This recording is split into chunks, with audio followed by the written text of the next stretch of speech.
Alright. Alright, first question.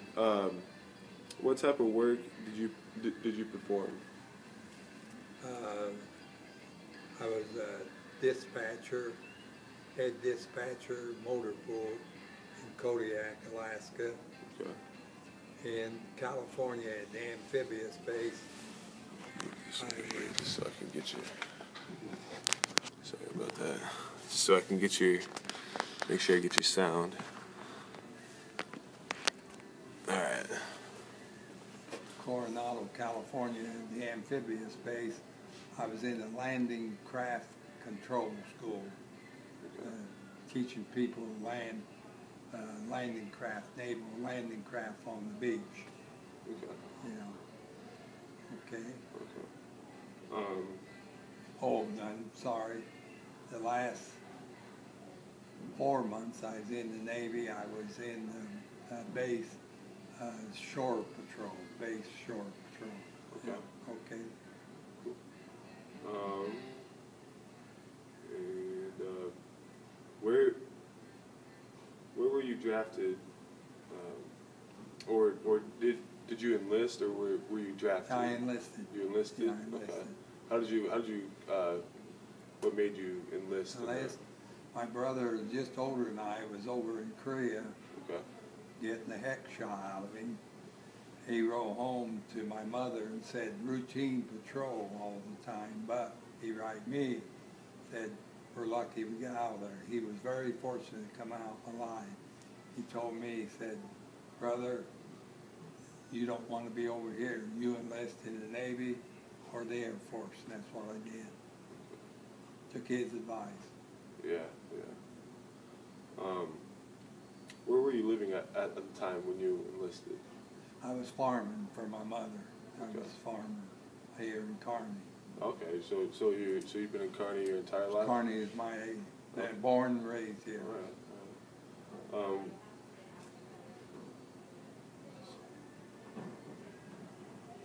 right. Do you recall your first days in the service? Like, what were your first days like? First days was at Great Lakes, Illinois, where we took basic training. They called it boot camp. Mm-hmm. And I remember the first day we got in the camp, they issued us a Navy pea coat and a white hat and told us where the chow hall was to go down, go to the chow hall. Well, we was marching, walking, a bunch of us guys down the chow hall. And I was a little bit, I knew my white hat was supposed to be down over this way, but I had it in the back of my head. And a guy come by, an officer, I think, he said, square that hat. Yeah. And I said, how do you square a round hat? He said, I will show you. He come over that. So I got educated real quick. Mm-hmm. But went to chow, and then we went back to the billeting center, as they call it, to get all of our paperwork done. Okay. And what did it feel like? What were your feelings being in the service? Like, what did it feel like? Well, I felt like I served my country, and I was going to go wherever they sent me. I thought when I come out of boot camp, I was qualified to go to any school I wanted to. Unfortunately, I picked the CB driver mechanic school, and you do that before your boot camp is over. Mm-hmm. And when I go in to see where I was going to go to school at, sorry, General Fleet, you'll be assigned General Fleet. I said, I thought I was going to go to the Navy CB school out in Port Hueneme, California. No, that's closed down. They're letting the CBs out even earlier. And I am assigned to the General Fleet. So I went home on leave then for 10 days, not knowing where I was going to be assigned to. Come back to Great Lakes after the 10-day leave. I had to report back to Great Lakes. Got there, and after a few days, they told us we was going to Kodiak, Alaska, and 7 other of my friends. And that's the way we got shipped up to Kodiak, Alaska, and that's where I spent my first tour of duty. Okay. Yeah. Tell me about your boot camp experience. What was the whole camp like? Well, boot camp, most kids thought it was tough. There was physical, and we took written tests and so forth, but a lot of the guys thought it was tough, and there was physical part, but it wasn't to me because I'd been on the farm and I was in great shape.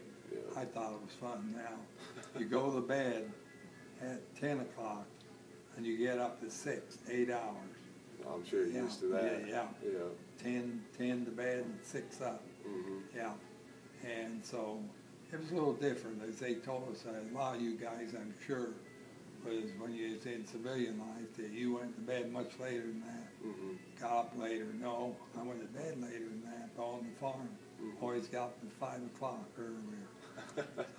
So you get a little extra hour of sleep then? Yeah, my dad had passed away a couple of years before that. So I was taking care of the farm for my mother. Okay. Yeah.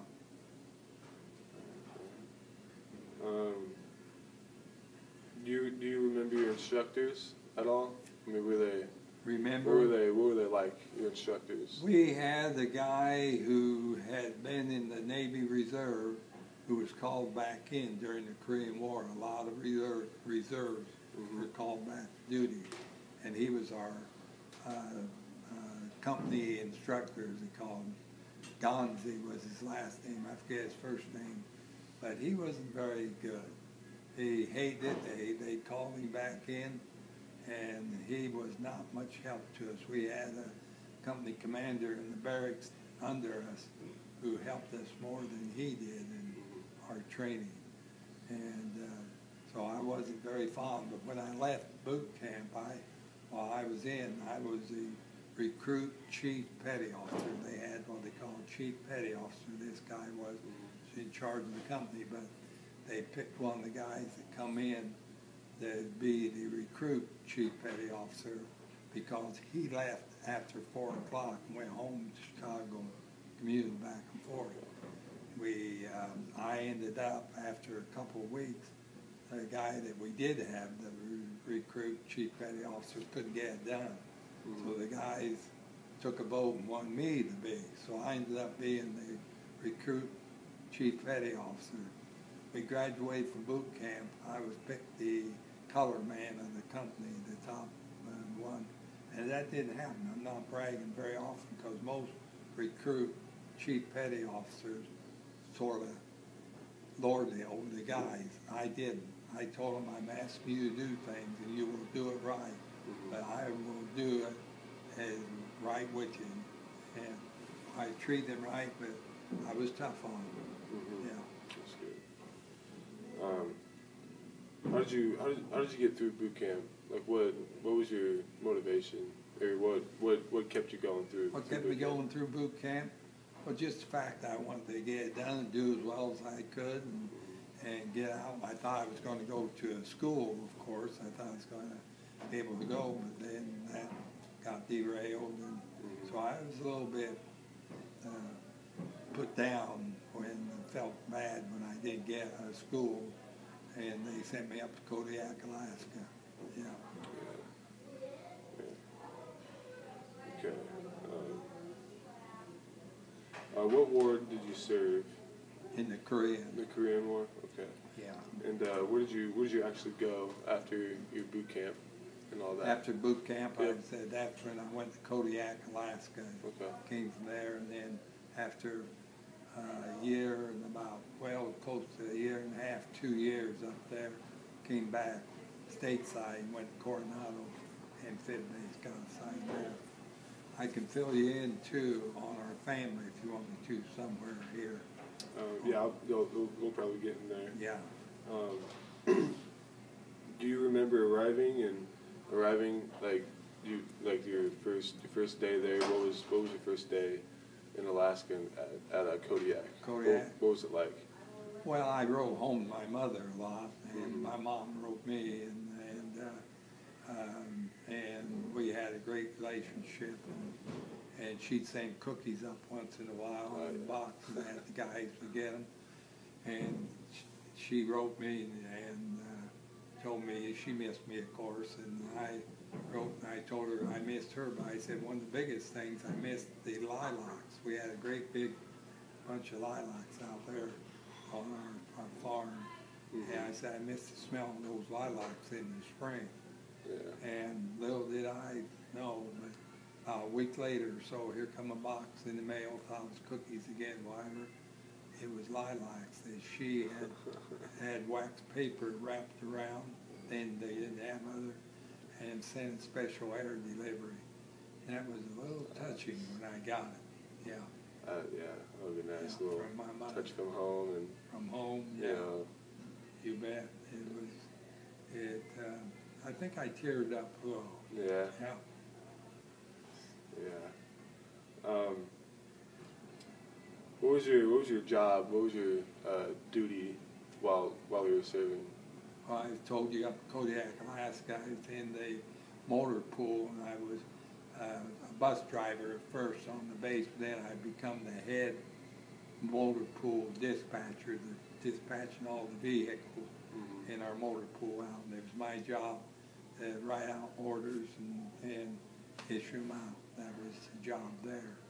And then in Coronado, amphib base, I was saying, we landed in craft control boats, and we took guys out and taught them how to hit the beach and that. Okay.